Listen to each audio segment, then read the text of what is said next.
Okay, in this video, we're gonna do a little wrenching, and it's one of those things to where if you push a car far enough, you're gonna have problems. And this is a Kraton 6S. This is the version 4, and this one belongs to Rob. Those of you that watch my channel will know who Rob is. And if you know Rob and you know me, you know we don't hold anything back. And this one has been seen flying on the channel with multiple bodies on it since the channel's inception. So this car's got a lot of use on it. It does have the RPM arms on it, and it is a heavily used vehicle. Now, we can do proof of concept with this car because we've tested several of these, and this one's been around the entire time, and it's held up nicely. Now, with the small modifications we put into it, this has become a pretty durable truck. But one thing we did not change is the chassis. Okay, so that one finally paid the price, and in this video we're going to go ahead and try and put the EXB T6 7075 aluminum chassis on it. Now, I held it up, everything appears to be the same, so the goal of this video is to get this in place on that. But before we do that, take a look at the damage. Have a look at this.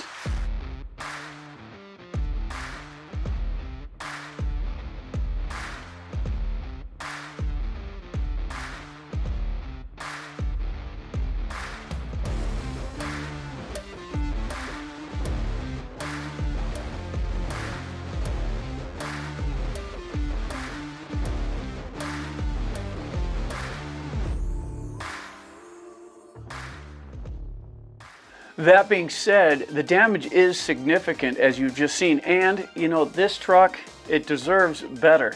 The original chassis, and this, like I say, is the version 4. It's fairly thin, and it's made out of some pretty cheap aluminum, which most of you guys already know.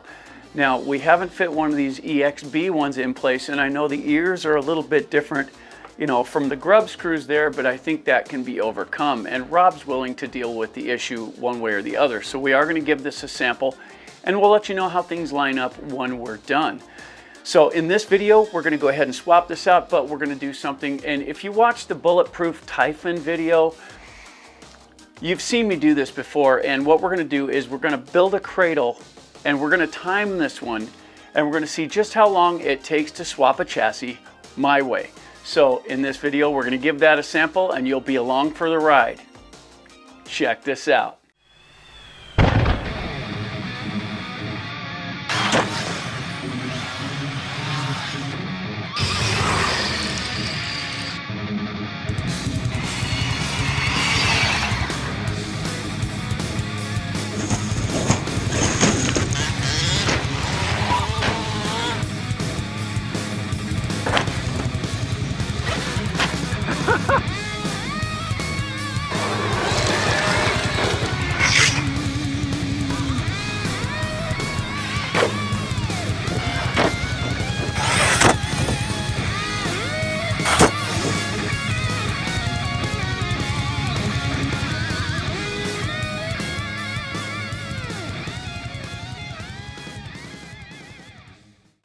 Okay, so the first thing we want to do here, guys, is we want to go ahead and take the wing off. We're going to leave the mounts here, and we want to take off the body support because the cradle we're going to build has to sit down and support all of the components, and it needs to sit from these posts to the shock tower right on the bench. So let's get you down in close, and don't forget, we're going to have this timer run the whole time so you can see how long it actually takes. When we edit, you'll see the time jump.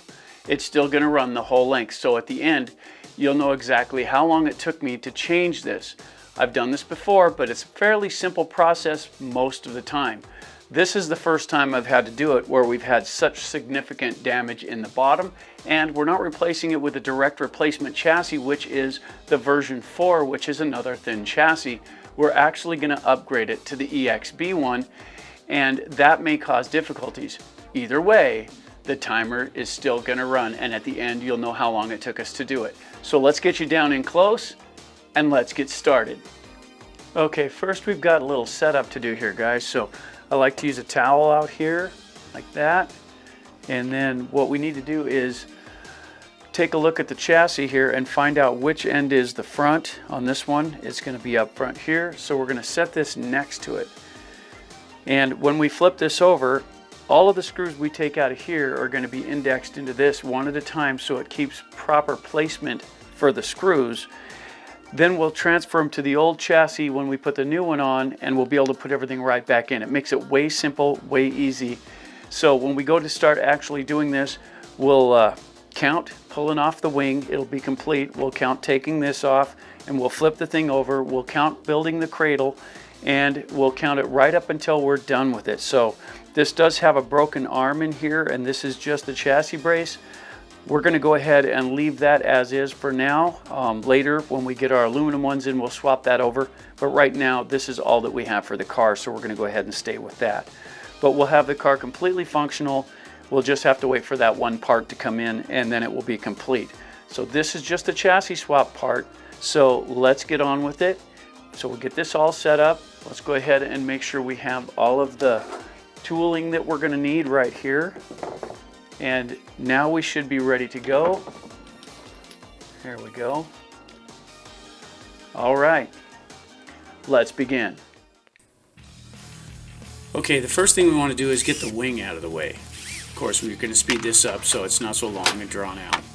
But when you get the wing out of the way, and then of course the basket that supports the body, we want to go ahead and get that off as well. And there's 2 pins here that you got to get out, and they can bind up a little because that plastic, it moves a little and binds. So with a little perseverance, you can get it out. There's 2 of those. Sort of work them out there. It's a lot easier without the other components in there, but there you go. Now, we want to build the cradle. Now, to take a towel, and what you want to do is fold it into, go straight into the middle, but you want to fold it small enough to fit between the tires, and then tuck it in tight and roll it in. You got to be on each side of that support rod that runs down the center. So tuck it in nice and tight so it'll feel all of the components that are within it. Fold it down and make sure everything sits in there nice and tight. Now we're going to go ahead and flip the car. Here we go. And you got to sort of hold it in place. Good. Now feel under here, and right there's a bit of a hole. So we're going to tuck another towel underneath there to support the motor and that kind of thing so it doesn't all fall apart. And notice the size of the towel I'm using there. That's a little bit too big. But I'm going to make it work anyway. But a smaller towel would have been in order. I just didn't have one here for the video. See how that sits in there and supports the motor? It supports all of the components that are in there so that everything stays in place. Even on the other side, the battery tray and all that. That supports it all. And that'll help keep things in place when you go ahead and start taking this apart. So from the beginning here, we're going to go ahead and get this bumper off the front. Those are 4 screws that we definitely want to get out there. It holds the front suspension in. And as you do this, make sure and index those screws into that body so that you can see where everything goes. So as you take them out, put them in the new chassis, and then it'll keep track of where everything's at, and that makes it way more efficient when you do that. So we're just going to go ahead and pull all of the screws out of the bottom. We're going to get every single one of them. So I want to get them all indexed into the body. Oh, into the chassis, excuse me. Here we go.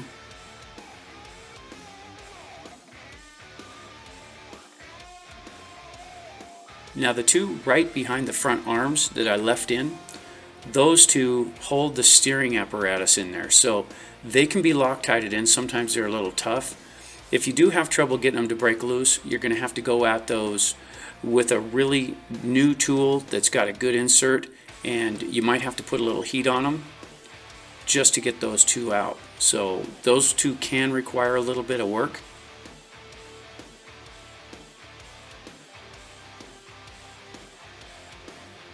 Hopefully these ones will come loose real easy. Here we go. Oh, there's one. And they came right loose. Nice. Those can be a problem sometimes, guys, so you're going to have to go real easy on those. Nice.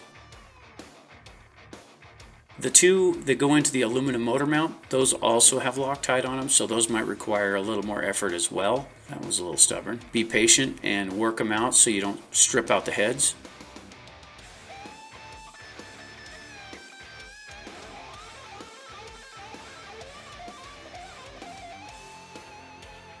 And there you go. Chassis off, and I'm looking at just a little over 10 minutes to get it off. That was pretty simple. And see how the cradle holds all the parts in place? It's really nice. Take a look. Everything's there. And see all the dirt that you can't get out of it when you try and clean them? It does hang out in these places. However, it isn't in any of the main places where we're working right now, so we're not going to worry about that right now. Robert's not all spun up. But see, all the screws are indexed where they belong. Now, we're going to go ahead and transfer all of those to the old chassis so we can put the new chassis on. This is a little bit time consuming, but it does index the screws in the right place, so when you reassemble the car, you get the right screws in the right order. And this is a real important thing. If you just throw them in a jar, it's going to really extend the rebuild time because you'll have to hunt for each screw. This maneuver right here shortens your rebuild time dramatically, so I highly recommend doing it this way, just so that you can keep track of your screws.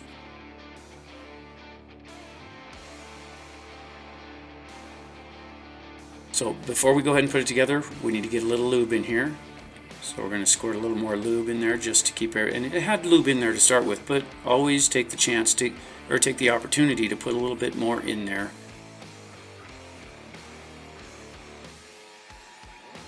There we go. Had to put that driveline back in. It was so bent it spit the driveline out, so we'll get that in place first. And it doesn't matter whether it's in super tight or not, we can put it in afterward. We just want to have it in place so that when we go to connect it and we put the motor mount in, we can make sure that driveline's in the right position. So let's reach across there, and we want to get both ends put together first. So just put a pilot screw in to hold them. And yeah, that front's going to get a bumper on the front, so that one's only temporary. Now we're going to go ahead and line up everything and start with the motor mount. We're going to go ahead and tighten that down, just enough to hold it in place. Get the side panels on. You want to do that early on because they can bind on other issues when you put them together, so just put them in place. Just put one in each one. We're not filling all the holes right now. We're just getting all the components in place. So here we go. We're going to go ahead and put the steering back in place. Make sure it sits right. There we go. Get the battery box held up in the right position, just like that.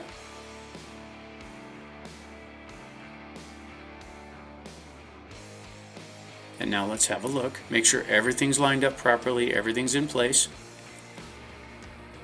There we go. And we didn't have the front driveline in, so we're going to have to adjust this. Just move the motor back a little bit and get that front driveline in, and it'll go, and then put it back together.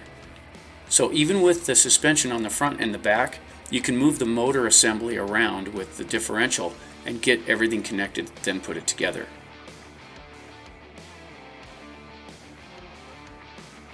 Nice.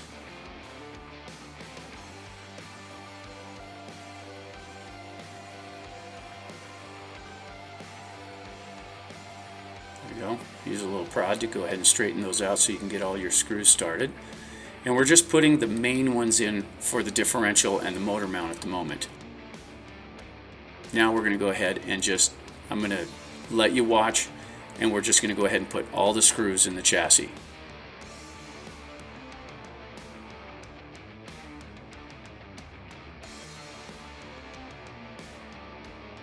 Let's have another look at it. And that won't need that anymore. Everything's held in place now. Nice. Everything moves freely, no binding issues. Now we can go ahead and fill all the holes.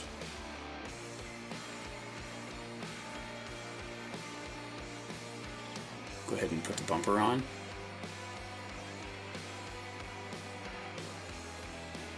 And when you're doing this with a screw gun, I've mentioned this before in my other videos, but if you haven't seen those, You're screwing into plastic for most of these, so go nice and easy, don't hurry. I know speeding up the video makes it look like I'm really cranking through these, but I'm not. I'm taking my time, and just nice and slow, and don't torque anything with the screw gun. Torque everything by hand. It'll keep you from stripping something out that you'll have to replace if you ruin it. So this screw gun just helps you get things in, but don't torque them down with it.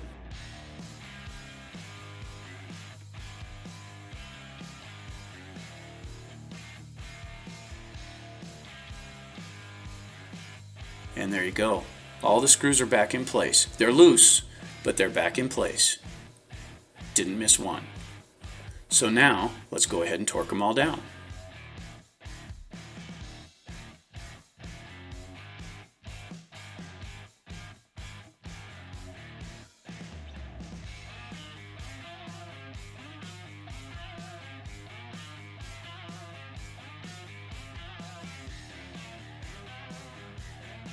There we go. Go ahead and put the body brace on, the wing.